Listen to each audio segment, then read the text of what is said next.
అందరికీ నాకైతే ఫుల్ హ్యాపీగా ఉంది. పవన్ కళ్యాణ్ సీఎం డిప్యూటీ సీఎంగా ప్రమాణ స్వీకారం చేసినందుకు చాలా అంటే చాలా హ్యాపీగా ఉంది. కంగ్రాచులేషన్స్ పవన్ కళ్యాణ్ గారు, కంగ్రాచులేషన్స్.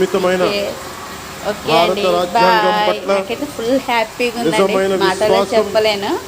మీకోసం ప్రమాణ స్వీకారం చేస్తున్నట్లు భారతదేశ సార్వభౌమాధికారాన్ని సమగ్రతని కాపాడుతానని ఆంధ్రప్రదేశ్ రాష్ట్ర మంత్రిగా నా కర్తవ్యాలను శ్రద్ధతో అంతఃకరణ శుద్ధితో నిర్వహిస్తానని భయం గాని పక్షపాతం గాని రాగద్వేషాలు గాని లేకుండా రాజ్యాంగాన్ని శాసనాలని అనుసరించి ప్రజలందరికీ న్యాయం చేకూరుస్తా